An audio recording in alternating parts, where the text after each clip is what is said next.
नमस्कार दोस्तों, स्वागत है आपका हमारे चैनल दृष्टि स्टडी पॉइंट में। दोस्तों, शिकवे शिकायतें हर रिश्ते में होते हैं। इन शिकवे शिकायतों से कुछ रिश्ते तो बिखर जाते हैं और कुछ रिश्ते अटूट हो जाते हैं। इसी तरह का एक रिश्ता है पति और पत्नी का। इन दोनों को एक दूसरे से चाहे जितना गिला शिकवा शिकायत क्यों ना हो, लेकिन दोनों का प्यार कभी कम नहीं होता, बल्कि समय के साथ साथ और मजबूत हो जाता है।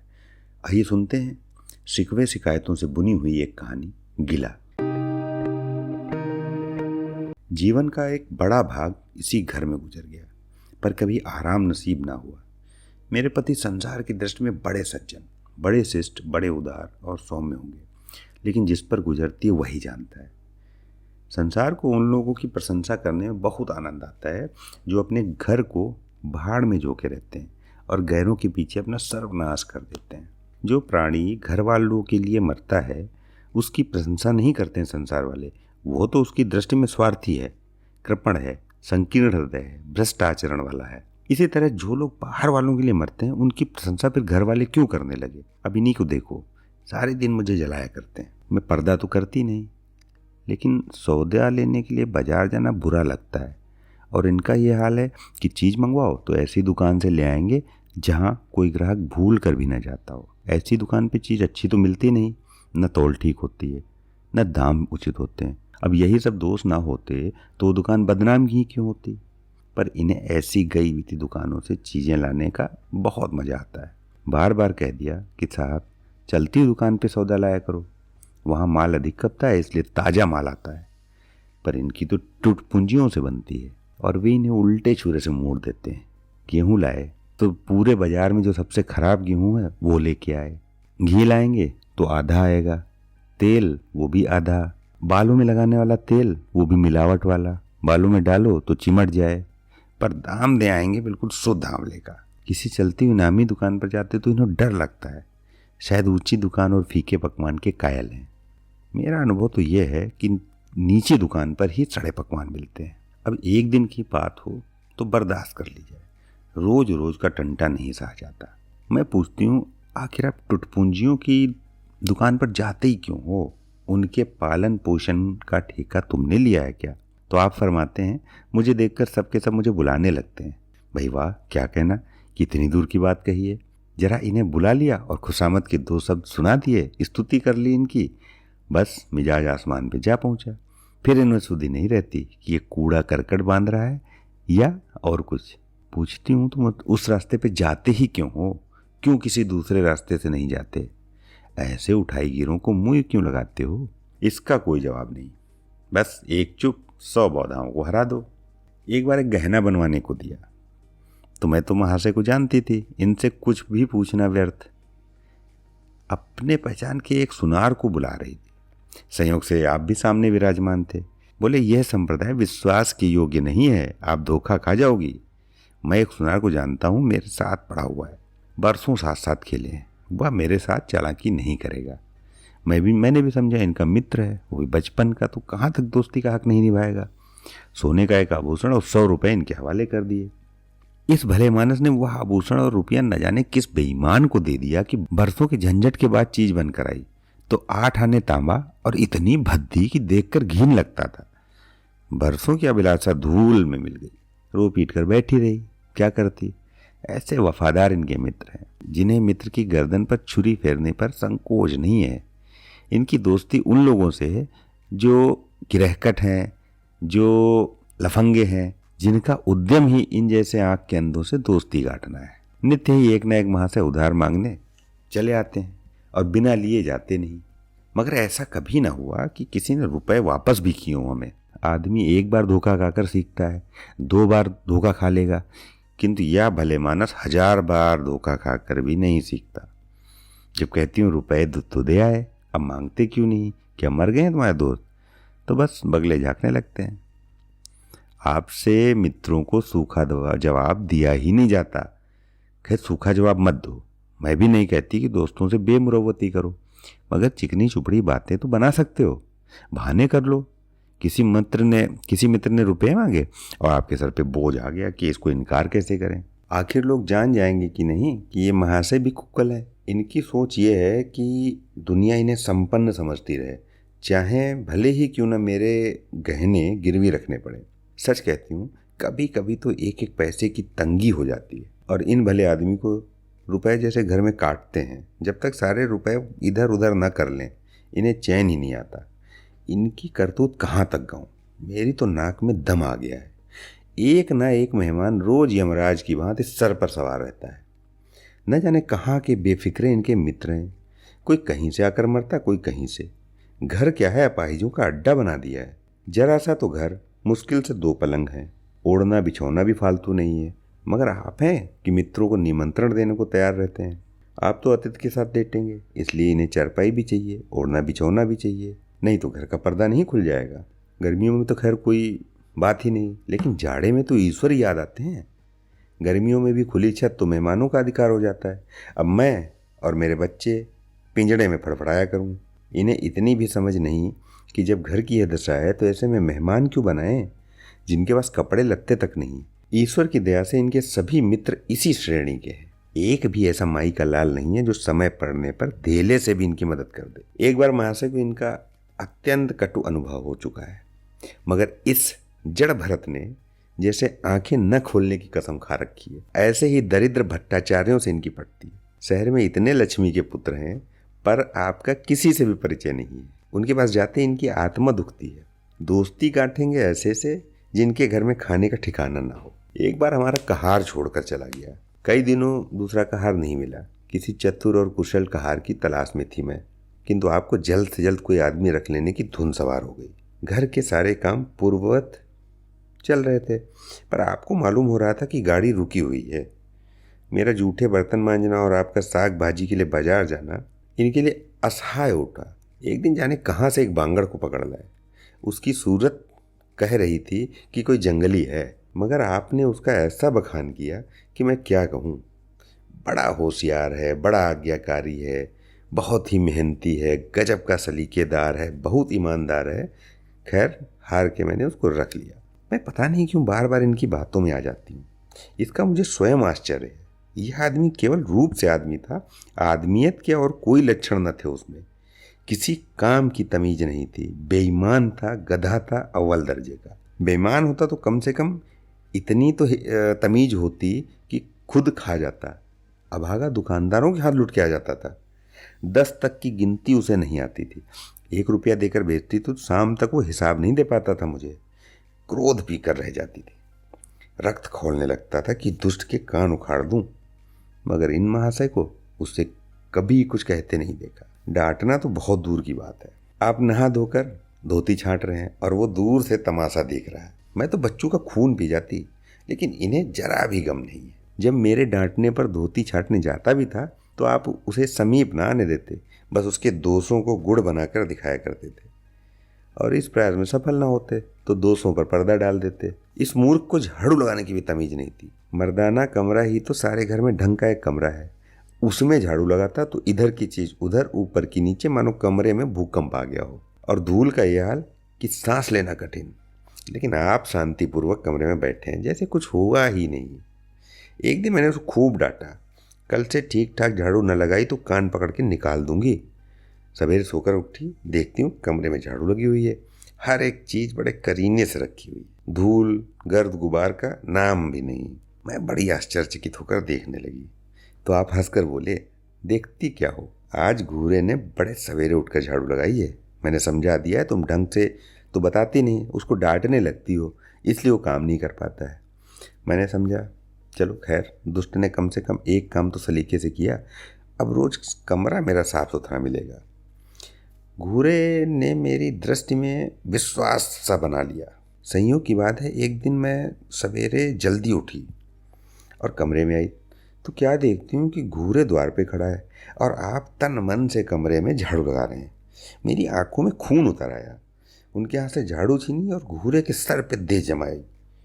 हरामखोर को उसी दिन निकाल के बाहर कर दिया। फिर आप आ गए और फरमाने लगे, अरे उसका महीना तो चुका दो। वाह री समझ, एक तो काम ना करे, उस पर आंखें दिखाए, उस पर पूरी मजूरी भी चुका दूं। मैंने एक कौड़ी नहीं दी और उसको दिया हुआ कुर्ता भी छीन लिया। इस पर जड़ भरत महाशय मुझे कई दिन तक रूठे रहे, छोड़कर भाग ही जाते, बड़ी मुश्किलों से रुके।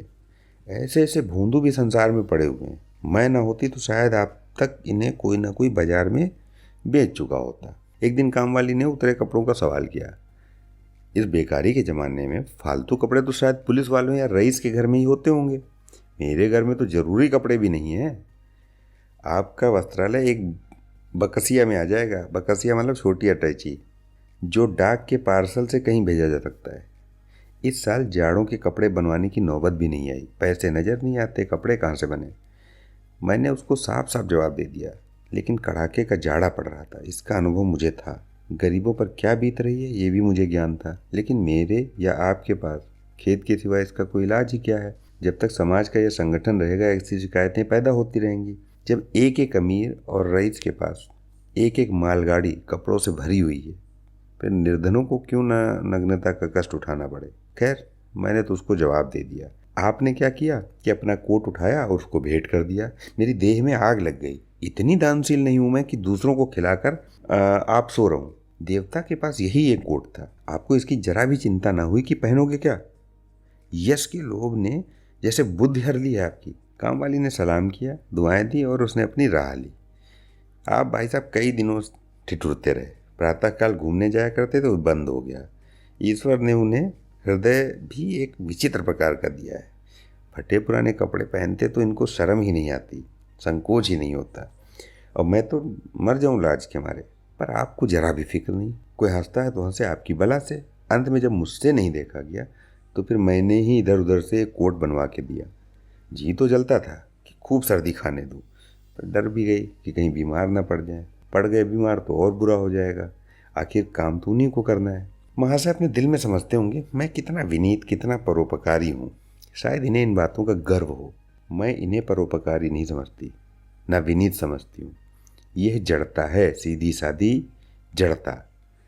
जिस कामवाली को उन्होंने अपना कोट दिया, उसके पति को मैंने कई बार रात को शराब के नशे में मस्त झूमते देखा है, और आपको दिखा भी दिया है। फिर भी दूसरों की विवेकहीनता की पुरौती हम क्यों करें।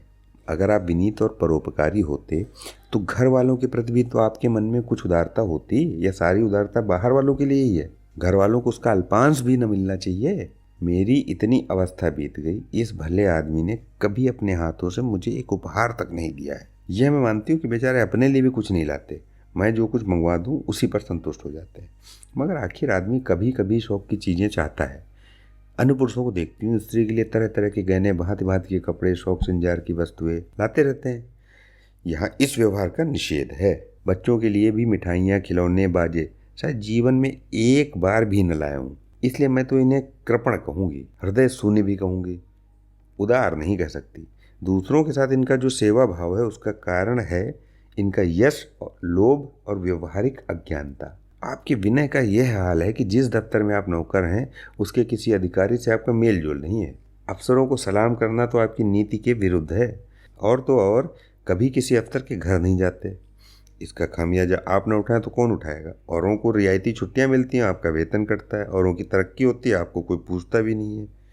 हाजिरी में 5 मिनट की देरी हो तो जवाब पूछा जाता है। बेचारे जी तोड़कर काम करते हैं। कोई बड़ा कठिन काम आता है तो इन्हीं के सर मढ़ दिया जाता है। इन्हें जरा भी आपत्ति नहीं होती।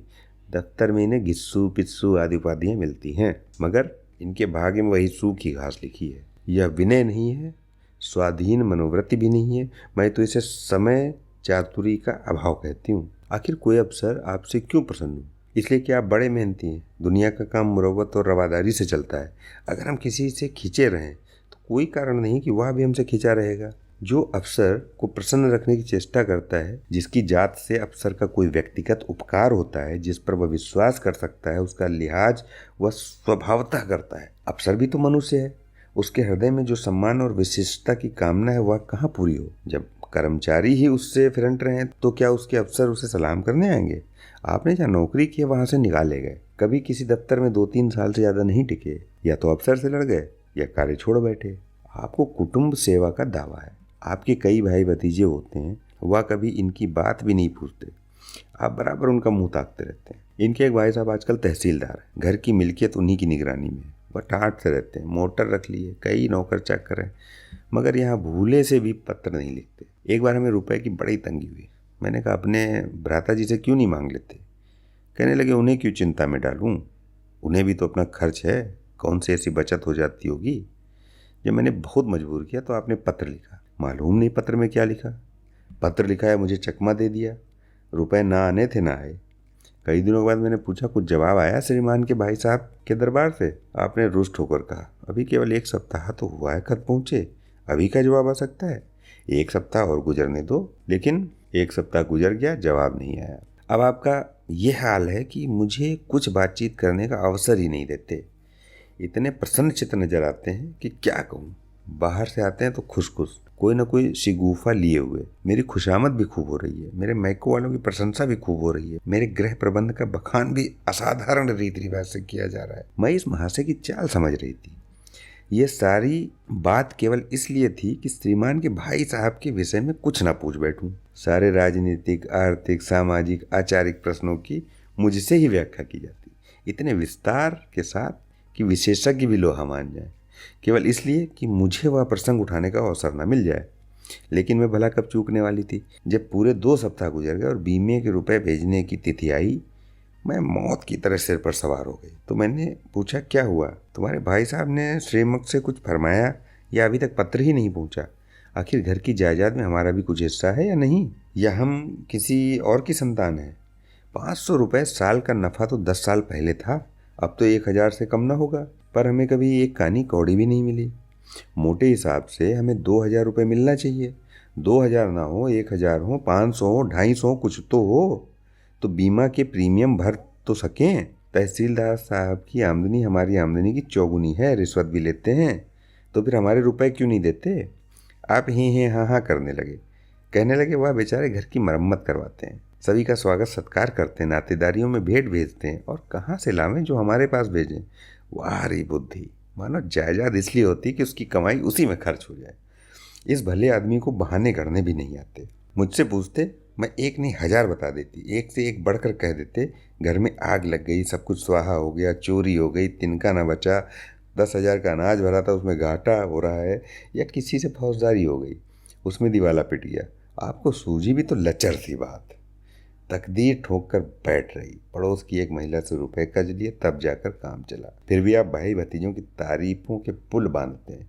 मेरे तो शरीर में ही आग लग जाती। ऐसे कौरवों से ईश्वर बचाए। ईश्वर की दया से आपके 2 बच्चे हैं, 2 बच्चियां भी हैं। ईश्वर की दया कहूँ या कोप कहूँ, सब के सब उद्यमी हो गए। मगर क्या मजाल कि यह बूंदू किसी को कड़ी आंखों से देखें। रात के 8 बज गए हैं। युवराज अभी घूम कर नहीं आए। मैं घबरा रही हूँ। आप निश्चिंत बैठे अखबार पढ़ रहे हैं। झल्लाई हुई जाती हूँ और अखबार छीन कर कहती हूँ, जरा जाकर देखते क्यों नहीं लौंडा कहाँ रह गया है। न जाने तुम्हारा हृदय कितना कठोर है। ईश्वर ने तुम्हें संतान ही न जाने क्यों दे दी। पिता का पुत्र के साथ कुछ तो धर्म है। तब आप भी गर्म हो जाते हैं। अभी तक नहीं आया, बड़ा शैतान है। आज बच्चू आते हैं तो कान उखाड़ लेता हूँ, मारे हंटरों के खाल उधेड़ दूंगा। यूं बिगड़ कर तैश के साथ आप उसे खोजने निकलते हैं। संयोग की बात, आप उधर जाते हैं, इधर लड़का आ जाता है। मैं पूछती हूँ तू किधर से आ गया। वह तुझे ढूंढने गए हुए हैं। देखना आज तेरी कैसी मरम्मत होती है। यह आदत ही तेरी छूट जाएगी। दांत पीस रहे थे, आते ही होंगे। छड़ी भी उनके हाथ में है। तुम इतने मन के हो गए हो कि किसी की बातें नहीं सुनते। आज आटे दाल का भाव तुम्हें मालूम हो जाए। लड़का बहुत सहम जाता है, तुरंत लैंप जलाकर पढ़ने बैठ जाता। महाशय जी 2-2.5 घंटे बाद लौटते हैं, हैरान परेशान बदहवास। घर में पाँव रखते ही पूछते हैं आया कि नहीं। मैंने उनका क्रोध उत्तेजित करने के विचार से कहती हूँ, आकर बैठा है, जाकर पूछते क्यों नहीं। मैं पूछ कर हार गई, कहाँ गया, कुछ बोलता ही नहीं है। आप गरज कर कहते हैं, मन्नू यहाँ आओ। लड़का थर थर थर थर कांपता हुआ आंगन में खड़ा हो जाता है।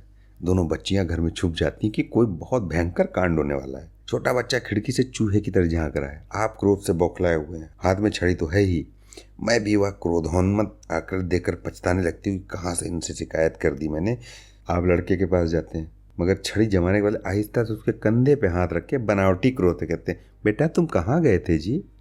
हाँ, मना किया जाता है, मानते क्यों नहीं। खबरदार जो अब कभी इतनी देर से आए। आदमी शाम को घर चला आता है, मटर गश्ती करता है। मैं समझ रही हूँ कि यह भूमिका है, विषय अब आएगा। भूमिका तो बुरी नहीं है, लेकिन यहाँ तो भूमिका पर इति ही हो जाती है। बस आपका क्रोध शांत, बिल्कुल जैसा बिल्कुल वैसे ही जैसे काले बादल आए, गड़गड़ाहट हुई और गिरी क्या 4 बूंदें। लड़का अपने कमरे में जाता है और शायद खुशी से नाचने लगता है। मैं पराभूत होकर कहती हूँ, तुम तो जैसे डर गए थे, भला 2-4 तमाचे तो लगा दिए होते, इसी तरह तो लड़के शेर हो जाते हैं। आप फरमाते हैं, तुमने सुना नहीं मैंने कितने जोर का डांटा है, बच्चों की जान ही निकल गई होगी, देख लेना जो फिर कभी देर से आए। तो मैंने कहा, तुमने डांटा तो नहीं? आंसू पोंछ दिए। तो कहते हैं, तुमने मेरी डांट नहीं सुनी? क्या कहना है आपकी डांट का? लोगों के कान बहरे हो गए, लाओ तुम्हारा गला सहला देती हूँ।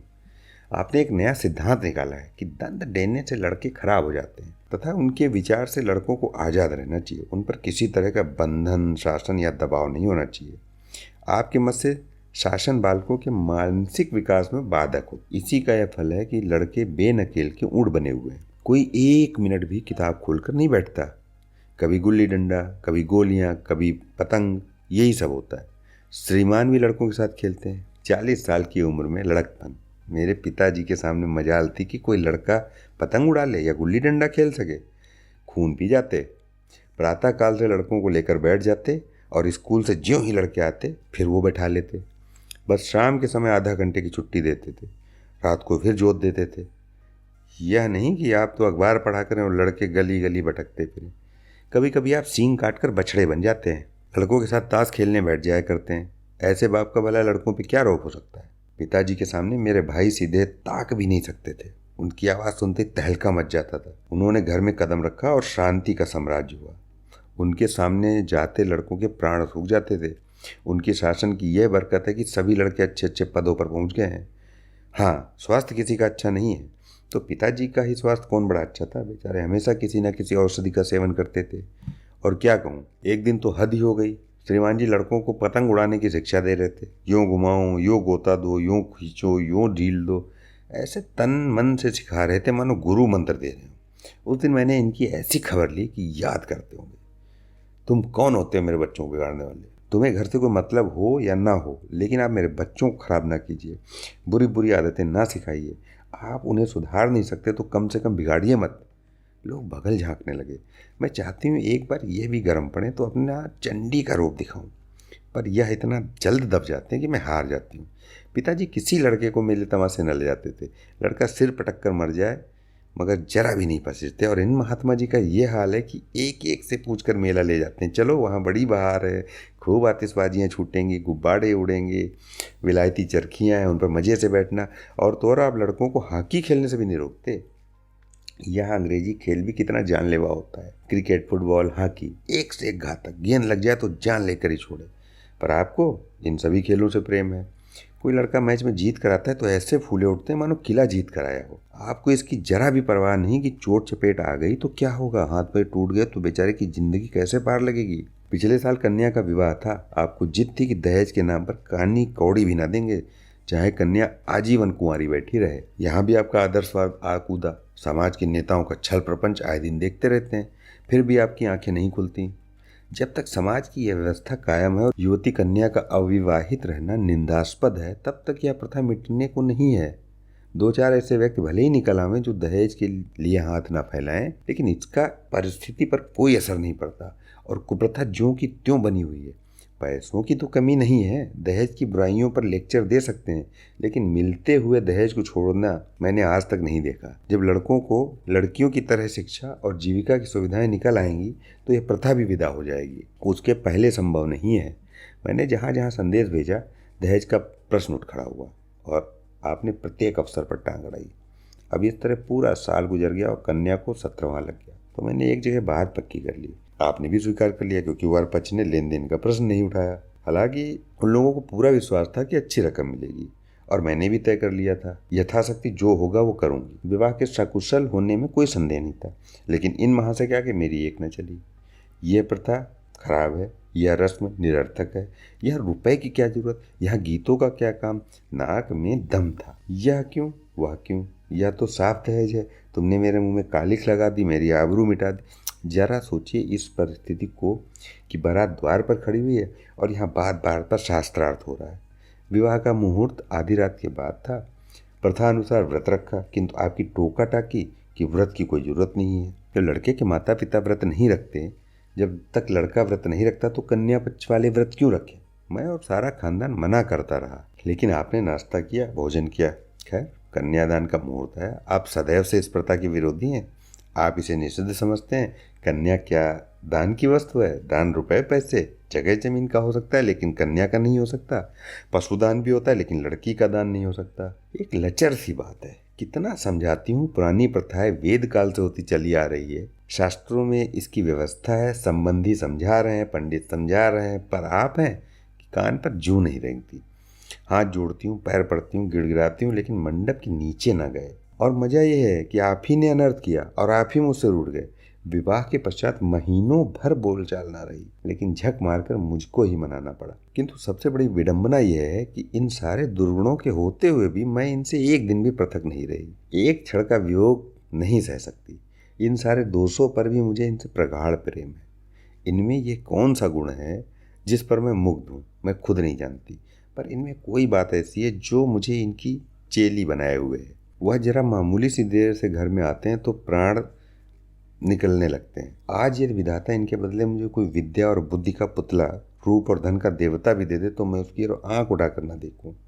यह धर्म की बेड़ी नहीं है, कदापि नहीं। प्रथागत पतिव्रत भी नहीं, बल्कि हम दोनों की प्रकृति में कुछ ऐसी क्षमताएं हैं, कुछ व्यवस्थाएं उत्पन्न हो गई हैं, मानो किसी मशीन के कल पुर्जे घिस घिस कर फिट हो गए और एक पुर्जे की जगह दूसरा पुर्जा काम नहीं कर सकता, चाहे वह पहले से कितना ही सुडौल, नया, सुदृढ़ क्यों ना हो। जाने हुए रास्ते से हम आंखें बंद किए हुए चले जाते हैं।